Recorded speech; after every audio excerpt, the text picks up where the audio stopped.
High School Musical, the Disney Channel movie that started a friggin' phenomenon. There were 2 sequels, one of them getting a theatrical release, a hit soundtrack, and even a hit stage play that came from this. Kids growing up at the time were obsessed with this, and being adults, we of course rolled our eyes and said, oh come on. Stupid, lame, corny, blah blah blah blah blah. If you've seen my review of High School Musical 3, which I did several Disneycembers ago, you'll know that I think, yeah, it is all those things, but it's kind of smart about it, if that makes sense.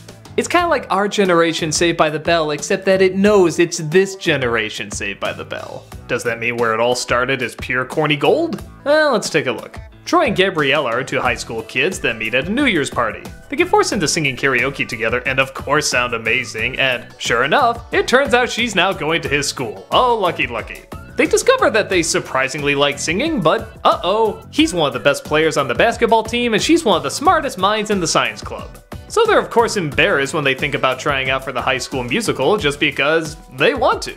But a incredibly bizarre brother and sister team known as Sharpay and Ryan are always the center of attention in theater, and thus they want to sabotage their chances of being stars. So they start telling everybody that they're trying out for the High School Musical, but sure enough, everyone else starts to get the idea that maybe they should do what they really love. Maybe a skater can dance, maybe a basketball star can make cookies. Oh, the maddening possibilities.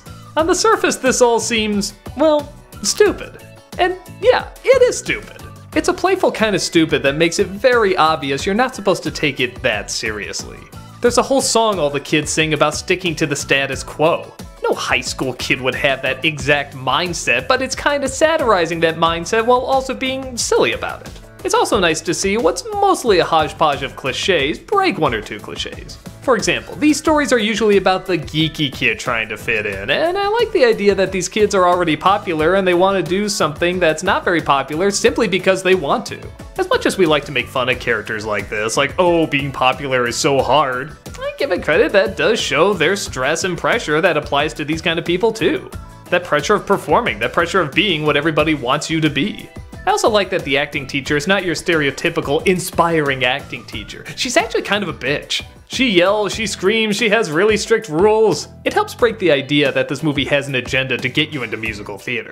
Ironically, there's not much musical theater in it. Oh, not that there aren't dance numbers and songs and such, but we don't even know what the High School Musical is about. Hell, they don't even perform the High School Musical.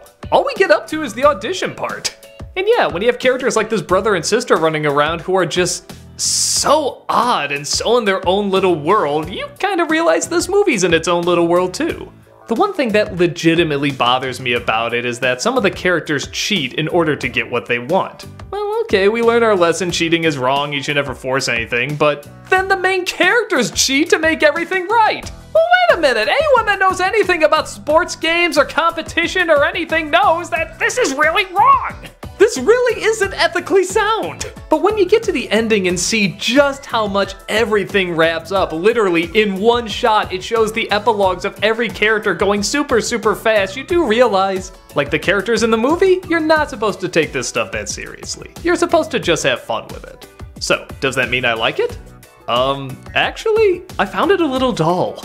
Yeah, I know, right? It sounds like I'm praising the hell out of it, but honestly, it's kind of slow moving. I like that it deals with high school issues, granted in a very corny way, but I surprisingly could have used a few more energized musical numbers because when they're just sitting around talking, it's not bad, but not good either.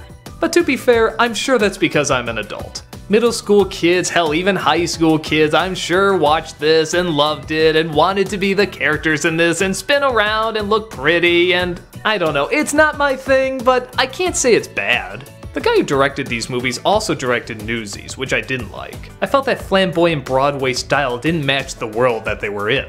Here, the world definitely embraces it. And if that's your thing, I'm sure you'll have fun. It didn't really grab me, but it's not supposed to grab me. It's supposed to grab kids who want to sing and dance and look sparkly and fabulous. And maybe have a thing for your siblings. I don't know, am I the only one that got a little uncomfortable sometimes with that? I guess I can see why this took off. I mean, there is a lot of talent behind it. It's just not the kind of talent I get into. But for those that do, sit back. There's surprisingly a fair amount to appreciate.